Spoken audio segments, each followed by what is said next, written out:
Our early childhood years, and most psychologists, all psychologists know this already. Mental health has been studying this forever, forever, forever, forever. Our early childhood years are the years where we learn about ourselves. We develop concepts and identities as far as like how we should relate to other people, our role in this world, the grand scheme of things. We develop all of that during our early childhood years. We also develop things such as trust within the first few years of our life. And so there is scholarship that supports the knowing that, a baby who cries for help, they need to potty, they need to eat, they need love and care, and they cry out. A baby who is scooped up and loved on and attended to, and their diapers changed and they're fed, their needs are met, that baby tends to develop trust that when I am in need or when I am in distress, someone will come to help me.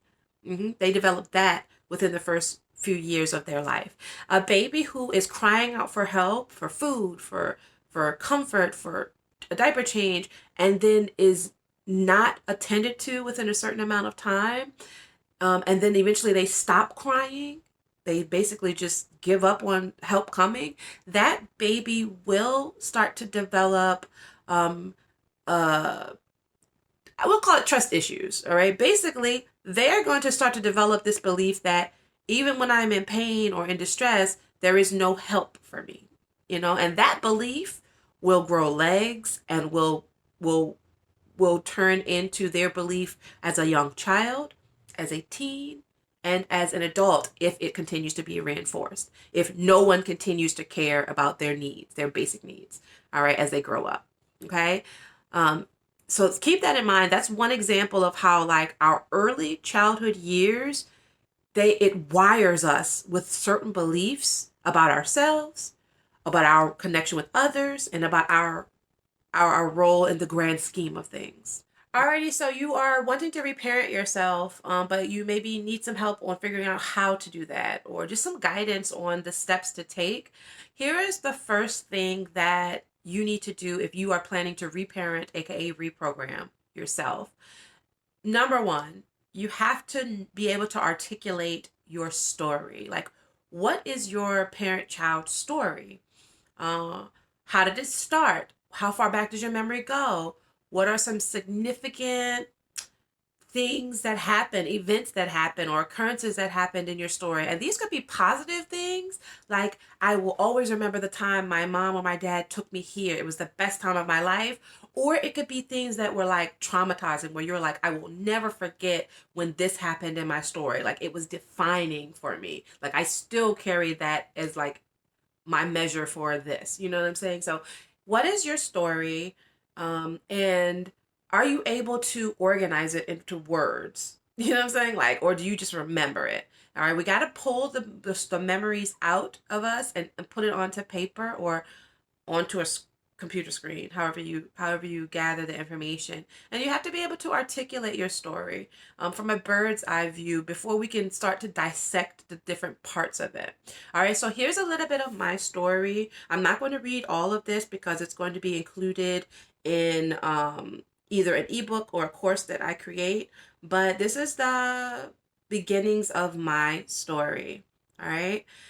It says, by the time I arrived on Earth, May 22nd, 1984, 80s baby Gemini, my parents were already separated.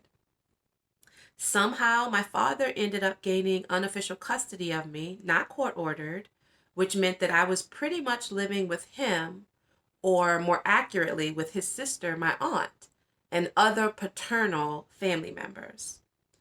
I can remember visiting my mother here and there when I was younger, but for the most part, I didn't. And by the time I was old enough to begin attending Head Start, which is before kindergarten, I was living with my aunt, which is my dad's sister, affectionately known as my Aunt Merle. She raised me along with her daughters. I could probably count on one or two hands how often I saw my parents throughout my childhood because it wasn't often. If it wasn't like substance abuse or adulting that kept them away from me for so long, It was their inability to co-parent amicably.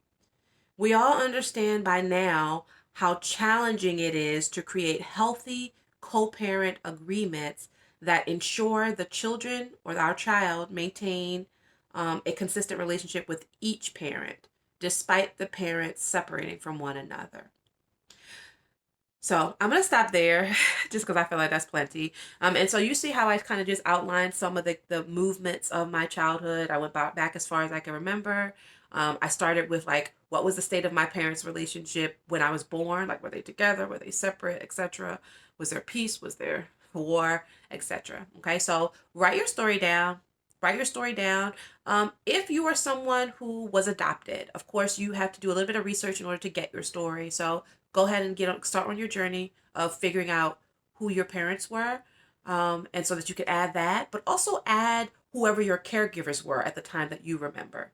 Start with your caregivers, even if they were adopted families, relatives, etc. Who took care of you or was supposed to take care of you but maybe did not. Like you could start there, but then go do the research and figure out biologically who your people are.